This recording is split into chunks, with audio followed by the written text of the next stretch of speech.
warahmatullahi wabarakatuh.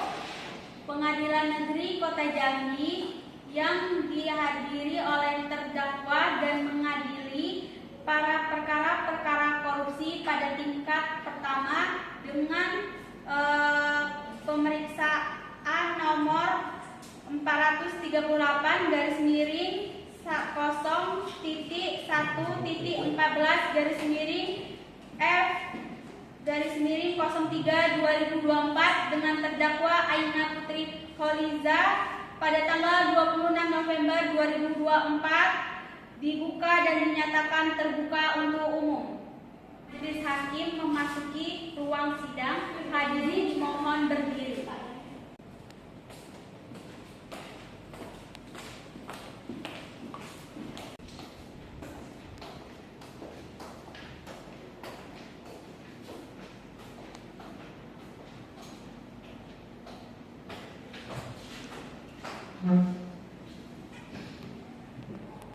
Terdakwa dan penasihat hukum dipersilakan masuk ke dalam ruangan sidang.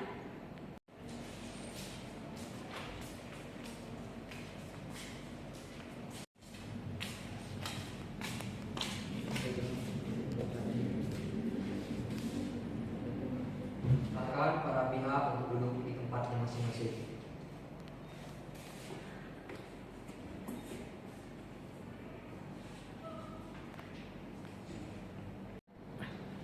Baiklah, untuk saat ini perkara saudara akan dipersidangkan di Pengadilan Negeri Kota Jambi.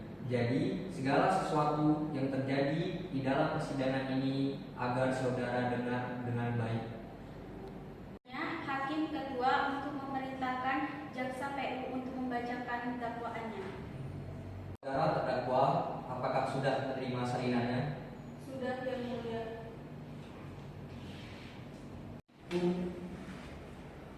Baiklah, dalam kasus ini terdakwa didakwa dengan dakwaan sebagai berikut. Pasal 2 ayat 1, Pasal 18 Undang-Undang RI Nomor 31 Tahun 1999 tentang pemberantasan tindak pidana korupsi junto Undang-Undang RI Nomor 20 Tahun 2001 tentang perubahan atas Undang-Undang Nomor 31 Tahun 1999 junto Pasal 55 ayat 1 KUHP subsidiar Pasal 30 junto Pasal 18 Undang-Undang RI Nomor 31 Tahun 1999 tentang pemberantasan tindak pidana korupsi junto Undang-Undang RI Nomor 20 Tahun 2001 tentang perubahan atas Undang-Undang Nomor 31 Tahun 1999 junto Pasal 55 ayat 1 KUHP. Apakah saudara sudah mengerti dengan surat dakwaan yang dibacakan oleh PU tadi? Iya, Yang Mulia, saya mengerti. Iya, Yang Mulia, saya mohon kemuliaan. Silakan bacakan eksepsi Anda. Eksepsi terdakwa dalam perkara tindak pidana korupsi nomor perkara 430/FT/03/2024 kepada yang terhormat Majelis Hakim Pengadilan Tindak Pidana Korupsi di Pengadilan Negeri Jambi. Dengan hormat, kami selaku penasihat hukum terdakwa Aina Putri Kholiza dalam perkara tindak pidana korupsi yang didakwakan oleh jaksa penuntut umum berdasarkan surat dakwaan nomor P29 dengan ini mengajukan eksepsi atau keberatan terhadap surat dakwaan tersebut dengan alasan sebagai berikut.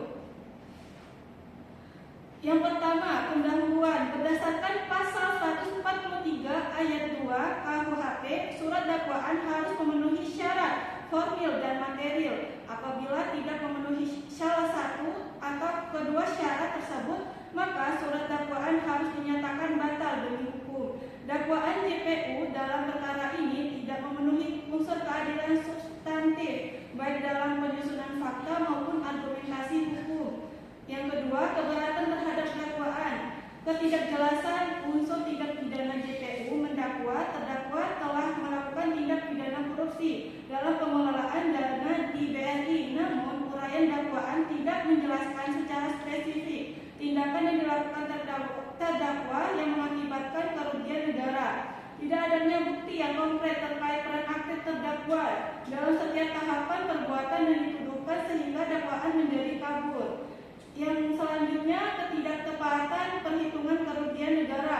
Berdasarkan pasal 2 dan pasal 3 Undang-Undang Nomor 31 Tahun 1999 tentang pemberantasan tindak pidana korupsi, kerugian negara harus dihitung oleh instansi yang berwenang. Dalam dakwaan ini, laporan kerugian yang disampaikan tidak sesuai dengan audit resmi Badan Pemeriksa Keuangan atau disebut dengan BPK. BPU menggunakan laporan internal yang tidak independen yang tidak dapat dijadikan dasar hukum. Pelanggaran hak asasi terdakwa. Dalam proses penyelidikan, terdakwa tidak diberikan kesempatan yang cukup untuk memberikan keterangan atau menghadirkan bukti yang meringankan sehingga melanggar asas due process of law. Penahanan yang dilakukan terhadap terdakwa juga bertentangan terhadap ketentuan pasal 21 KUHP karena tidak didukung alasan yang sah. Permohonan. Berdasarkan uraian di atas, kami memohon kepada Majelis Hukum Hakim yang memeriksa mengadili perkara ini. Seksi dari saya, Majelis Hakim. Saudara penuntut umum, bagaimana tanggapan Anda terhadap eksepsi yang dibacakan oleh penasihat hukum tadi? Maaf yang mulia, eksepsi yang dibacakan penasihat hukum terdakwa terbelit-belit. Saya butuh waktu untuk menyelesaikan dan mengerti apa yang dimaksud oleh penasihat hukum terdakwa dalam eksepsi. Menurut kami, eksepsi yang dibacakan oleh penasihat hukum terdakwa tidak sesuai dengan dakwaan kasus yang sebelumnya telah dibacakan jaksa penuntut umum. Bahwa apa yang dibacakan oleh eksepsi terdakwa disebutkan bahwa ada pihak-pihak yang mempunyai kompetensi dalam mengeluarkan berita acara terima barang untuk menyetujui perjanjian tersebut. Padahal dalam kasus Aina ini melakukan penandatanganan sendiri dan langsung berhadapan dengan perwakilan Bank BRI. Karena para jaksa dan penasihat hukum sudah membacakan apa yang telah disampaikannya, maka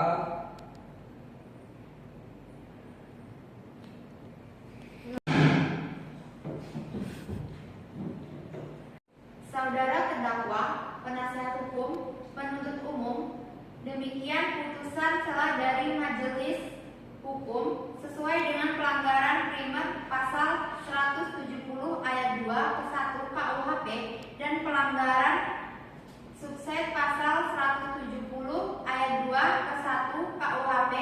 Saudara dapat mengajukan perlawanan terhadap putusan dan celah ini kepada pengadilan tinggi.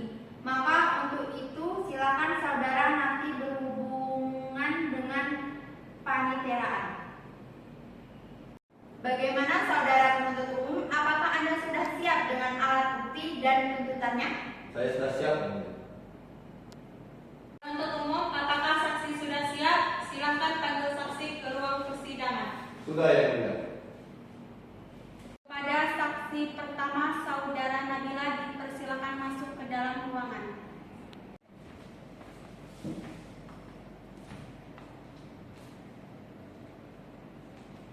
kepada saudari terdakwa agar duduk di samping penasihat hukum, dan kepada saudari saksi silakan duduk di tempatnya.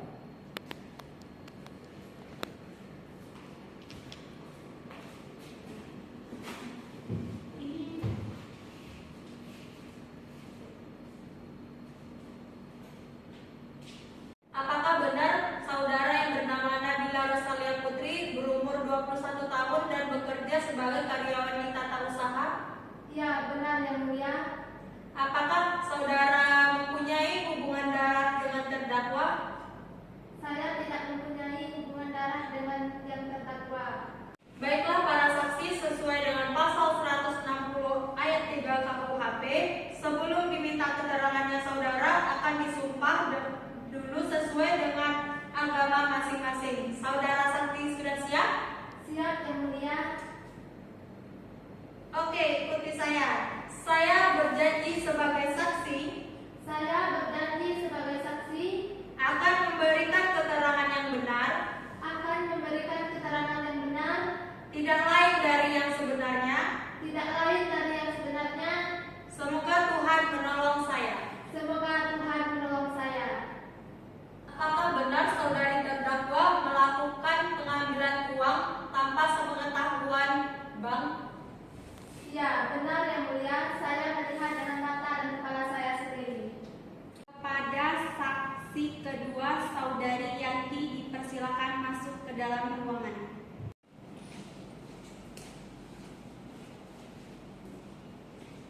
Kepada saudara saksi 2, silakan.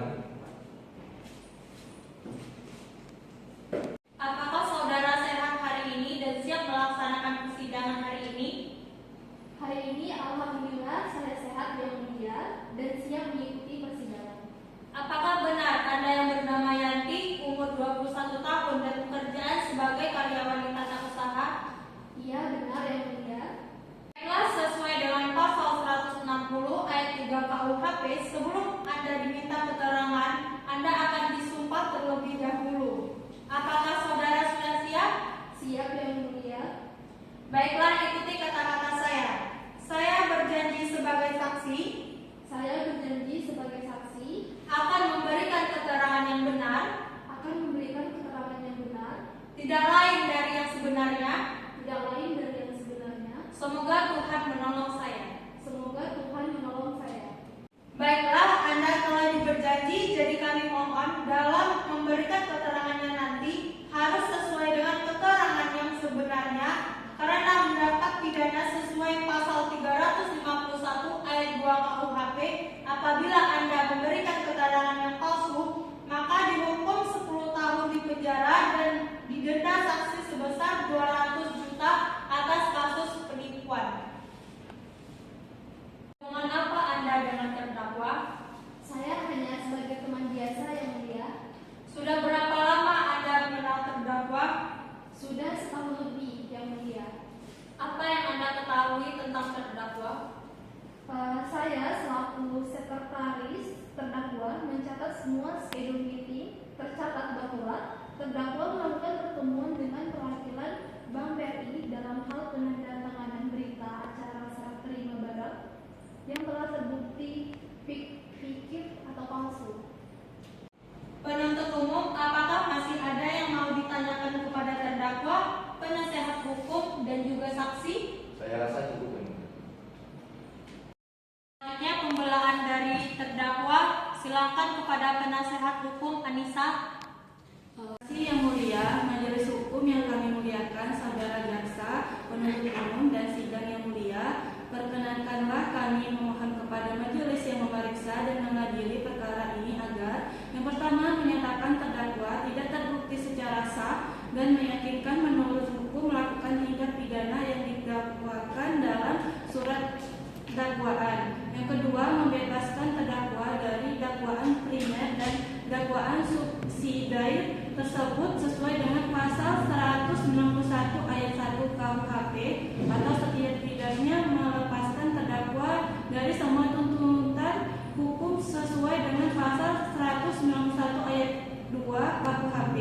Yang ketiga, mengembalikan kemampuan, nama baik, harta dan martabat terdakwa ke dalam kedudukan semula. Yang keempat, membebankan ongkos perkara kepada negara atau apabila majelis hukum berpendapat lain mohon putusan seadil-adilnya sesuai dengan ketentuan hukum yang berlaku. Terima kasih.